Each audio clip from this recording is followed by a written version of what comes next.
Thank you, Dr. Lee, and thank you everybody here, Tom, Kurt, and good morning everyone. It's my great pleasure to be here this morning to share some of my perspectives. I hope that you'll find some of my ideas here somewhat relevant and useful so that you could apply them in your own teaching and your research. And if you find anything that's really useful, please let me know so I could use your ideas as well. So we're all working together. So thank you for allowing me to come up here and then share my perspectives on MOOCs. And then allowing me to say that the MOOCs in current forms, they are not sustainable. I don't know how many of you will agree with me, but that's the kind of message that I wanted to give you. And we have a lot of work ahead of us. So as my presentation title suggests, that I'm interested in the sustainability aspect of educational innovation. And I'm interested in approaches that cause a paradigm shift, not just flipping the same model up and down and left and right and end up in the same place. That's not the kind of approaches that I would like to use in my research and projects. So when I say paradigm shift, I mean something fundamentally and simply different. So this morning, I hope to shed some light on what paradigm shift I'm seeking and how I would want to work with you all in this room together. I see that there's a way that we can all work together. We can get connected, we can help each other, and achieve our full potential together. And that's what I'd like to do. So I'd like to get linked in with all of you and Facebook and friends and all those things so that we can continue to communicate and share our ideas. So let me get started. Here's what I see. In recent years, MOOCs have legitimized the existence and purpose of online education. Online education has been in the back burner for many universities. There are a lot of champions and like Kurt and experts here in this room. However, the mainstream was ignoring the online education programs, and they weren't giving enough credits to those who were working hard to bring that to the mainstream. So I believe the MOOCs, the waves, have legitimized the online education in overall. And I think that we have a lot of great things that are coming down the road for us because we can now finally use it in the mainstream. As we know, some pioneering organizations used bulletin board systems or even slow modems as early as 1987 to offer online programs. How many of you remember using those modems that sound beep, and then you get connected, and then you have to wait for minutes, and then you start to see the text line coming up on your screen, and you follow them, and you read the instructions, and you type your replies, and somebody from the network will email you back, and so forth. So you use that system. So that's way before any search engines became available, or even the concept of web pages were imagined. However, with rapid advancements in information and communication technologies, entrepreneurs kept on bringing up new possibilities to the world. Ones that I believe contributed a lot to the education space include Google, Wikipedia, and YouTube. I'm sure you will pick different sets of innovations and developments. Nonetheless, even with these simple yet profoundly powerful tools, we benefited tremendously. And when we are seeking information, knowledge, wisdom, we oftentimes use these tools. I do use these tools on a daily basis. To me, these tools and the very concepts made these tools possible actually made MOOCs possible under one very important condition. The most important condition we already know is that the current higher education system is no longer effective. The current system, which is at least centuries old, is becoming increasingly unaffordable, while the teaching and learning models in most universities completely ignore me as an individual with a unique set of interests and potential. In many cases, it is the effective student who comes out successfully. It's not that effective institutes make a successful lifelong learner at the end. That's how I believe. The fear that the society created is that you need degrees if you want to make more money. Not too many people say that you will be happier if you go to college. And I find these societal phenomena quite bizarre. Because of this condition, many people tried many different things. Some try to make it cheaper, and some try to make it more accessible. Because of these attempts, and the most important fact, the current higher education systems are not effective, MOOCs came about. Therefore, a MOOC that we see today is not a pre-planned or well-crafted solution to address a problem in the higher education system, but certainly a byproduct of all attempts combined. Did anyone ask if we need MOOCs? No. In fact, there were no market research studies or increasingly overwhelming demands from people around the world seeking MOOCs the way they are today. This is the single most important lens to look at the sustainability aspect of MOOCs. Without demands with specifics, what good is a misaligned supply? When universities started to join the MOOC wave, many joined because they did not want to be drowned in the online education waves, not necessarily checking to see if creating and operating MOOCs meet their institutional mission or specifically defining what constitutes learning in MOOCs. Without clear institutional missions, professors gave it a try as a champion and soon realized that actually preparing for and teaching in a MOOC environment does take a lot more time and effort than obviously a physical classroom or even LMS integrated classrooms because of the sheer number of students in a MOOC environment. So some quit, some abandoned, and some wanted to find the reset button, but they couldn't find one. Also, there are many who claim that they have delivered a MOOC, but without the characteristics of MOOCs. I'm not here to define what a MOOC must be or should be, but for example, without the massiveness of a MOOC, is it still a MOOC? Because MOOC stands for Massive Open Online Course. So is it still MOOC even if there is no massive part? I see that nowadays, many MOOC platforms are employed to deliver small online courses. I guess it must have been hard to sustain the massiveness. Why those people want to still call their courses MOOCs? I'm not quite sure. How about MOOCs without the openness aspect of a MOOC? Is it still a MOOC, even if it is closed? Openness, to me, is open to all contributors and participants. Is the current university structure open for all? I know that university professors can freely publish books, but they cannot freely publish MOOCs.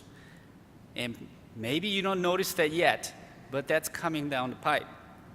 And also, collaboration between faculty members of different universities is oftentimes not easy. Because who owns the intellectual properties? That becomes a question. I see many universities with an elite status rigidifying boundaries around the MOOCs and using the same governance structure for MOOC approval as well. As you can see here, the presidents of different universities feel that they're threatened. How about without the onlineness or the current social networking components online? Is it still a MOOC? Some obviously did it without such important MOOC characteristic, but purely as another course which happens to have some videos and textbooks online. I encounter many university presidents who just couldn't distinguish between online courses and MOOCs. They just happen to conveniently use the terms interchangeably as if they were the same thing. I get this in many meetings with the university presidents. Because of all these missing components, mismatches, misunderstandings, MOOCs in their current forms cannot be sustainable.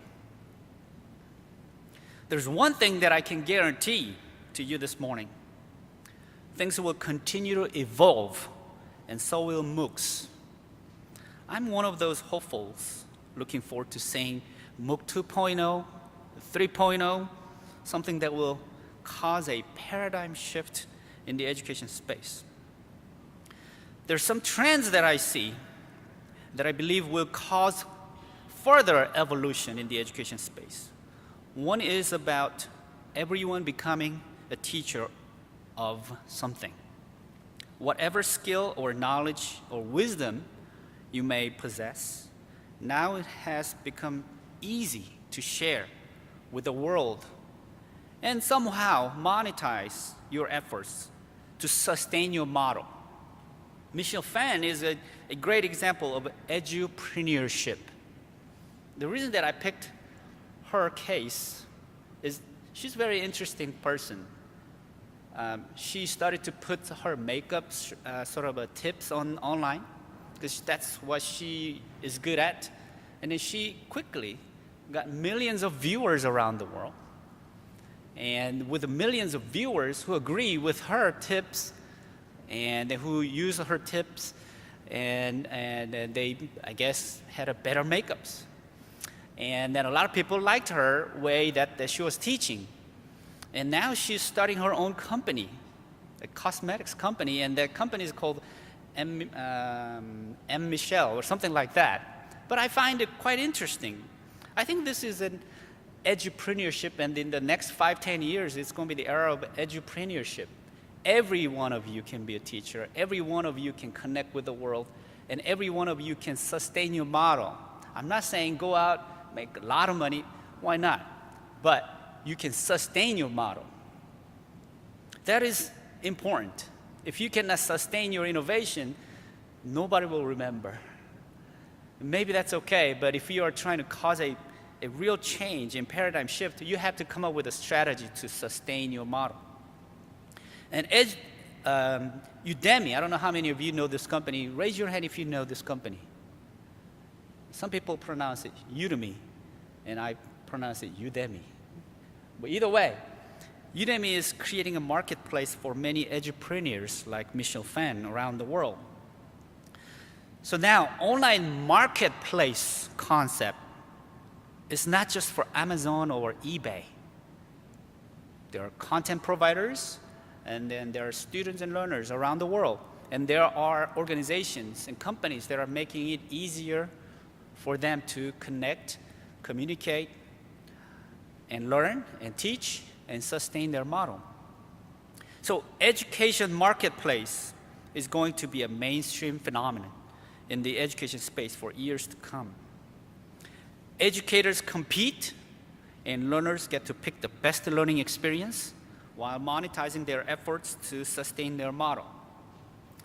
Basically, these marketplaces are like Expedia or Kayak for education flights. Also, there's another way to sustain your education model besides monetizing your efforts. Do you know what the other powerful sustainable fuel is? I found one from my own teaching experiences. And if you find another one, and let me know so we can share. What I found was passion. Passion is the fuel. passion that every learner has. Passion is fuel for everyone involved. And let me tell you what will get people to do things for free. Things usually you have to pay big money to get, or things you wouldn't do unless you get some kind of credit or recognition. Ellen Dong Yi, she lives in China, and then she took one of my MOOC courses last year, Designing a New Learning Environment, which Dr. Lee mentioned earlier, which drew 20,000 students from 170 countries. And after taking that course, she said, this is what she said: I attended a Stanford open course and decided to devote myself in solving underserved education problems. A student like her inspires me, and I try to connect her with many more students so that she can inspire other students as well. And that's, I think, what is important in the higher education space, and it's becoming more and more important. The students want to find meaning. And why do they want to be in a classroom? Why do they need a degree? What are they going to do after they get their degrees? I don't think we're doing a good job in helping them finding their passion and helping them reach their full potential. This is another student, a middle school student, who was in my DNLE class with the rest of the students who had graduate degrees and doctoral degrees and so forth. And after taking the class, he said this: although I'm only a middle schooler, I hope that my team and I will create a new learning environment that could change the course of other children's life. This middle schooler inspires me. And there are many more who expressed similar views in this course, Designing a New Learning Environment. There are a lot of interesting things that I have found in this particular course. For example, a Chinese student downloaded the lecture videos and put the subtitles in Chinese. And in fact, it's not just China. There are many students from Saudi, Mexico, and other countries. They downloaded the lectures and they translated them into local languages. Did I ask them to do that? No, I did not ask them to do that. But why do you think they did that? They wanted to help others. And there are other students like this who translated the whole videos and put the captions in Arabic and shared with more students in their region. And there were a German student who downloaded every single lecture video and then created low bandwidth media. So basically, he created a set of videos. They are my lecture videos, but he kind of downgraded the quality of the video so you don't have to wait too long to download the video. Yet, your quality suffers a little bit, but at least many more students can download these videos and they can hear the lecture and so forth. I didn't ask this gentleman to do that. All of a sudden, he came up and he did it. Another student from India, he collected all the important keywords in the class and he created glossary. Did I ask him to do that? No. Why did he do that? Because he wanted to help other students who are taking the course. Another student from Egypt, Azar Youssef, she created a website that lists all the tools that were mentioned, educational tools that were mentioned in the class. And then she created the website and she's sharing it with the world. Did I ask her to do that? No, I did not. And she continues to connect with me and other students and working on various projects. That's the passion. That's the passion that I found that keeps them going and going and going. And many of these students are actually running their local workshops based on what they have learned in the classroom.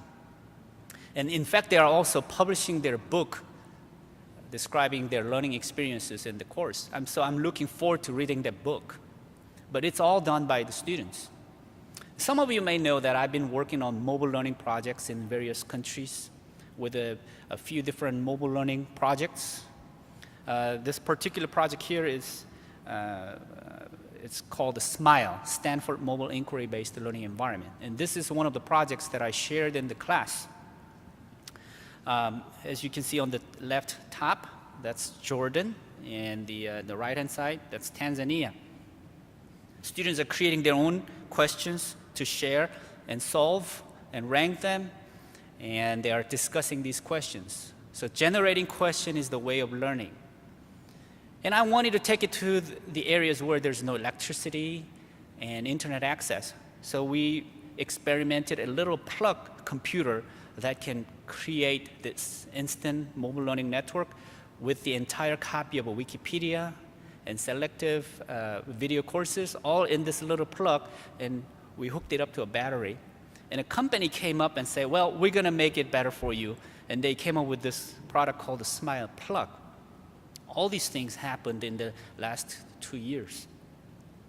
So now we are distributing the SMILE Plug to different places around the world where they do not have electricity, they do not have internet access. This plug contains high quality educational videos. And if the local students want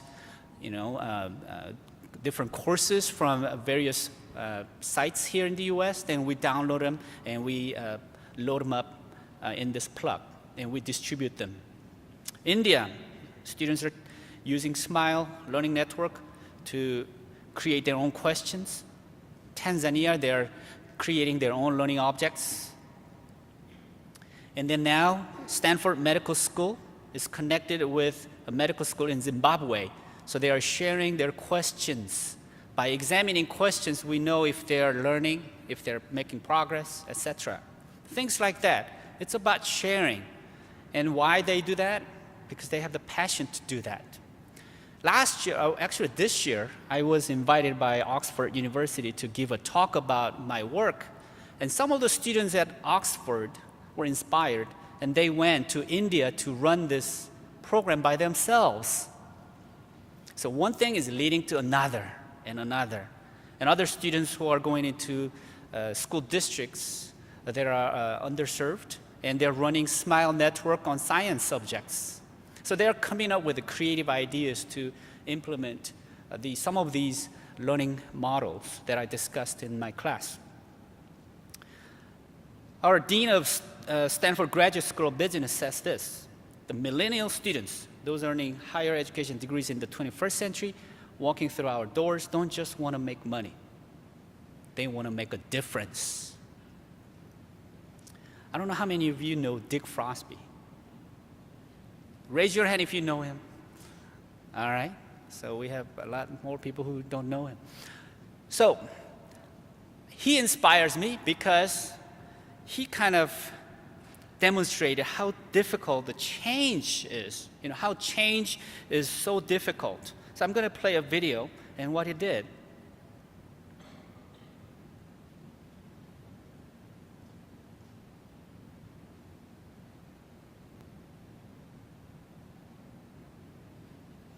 Can you see this? This is a gentleman who tried the high jump. Until that time, everybody jumped the forward. But he's the man who looked bizarre. And a lot of people didn't agree with him when he tried to do high jump the backward. And I can imagine what kind of things that he must have heard from people, blaming him or not believing in him and criticizing him. But he kept on going and he kept on trying. And then he jumped backward. And then he was successful. And other people jumped forward. And some of them failed. But Dick Frosby continued to jump the backward. And finally, he made it to be the top high jumper in the world in the last competition. So he proved the concept that his way was right, and although it was a very difficult thing to do, and with a lot of criticism around his colleagues and everybody around him, he made it. So I think that when we try to make a difference, that's probably what we are going to experience. We're going to have a lot of hard time, and people may think that it's kind of funny sometimes, And people may think that, well, that's not going to work. They may blame you and all those things. But they did it. So what can we do as educators? I think that this is something that I want to share with you. This is a artwork in a museum. Basically on the floor, these are broken glasses. Broken glasses reflecting the light to the wall, which creates a beautiful artwork. And I consider myself as a broken glass.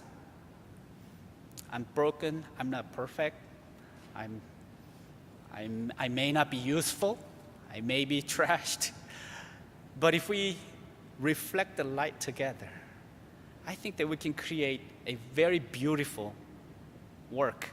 And I think this requires two things. We need to reflect the right light, and we have to work together. And that's what we need to do as an educators. What we see today may not be perfect. What we see today may not be sustainable. But if we work together, and if we reflect the light, probably we're going to be successful in our journey. So thank you, and I have nothing further to say. I'll always show this screen at the end of my presentation. But one thing that I probably discuss is this, dash. That's all there is between your birthday and death date. Your life is a dash, and it goes by very quickly. What can we do in our lifetime? And we admit that we may be broken glass, but we can reflect the light. So thank you for coming and listening to my talk.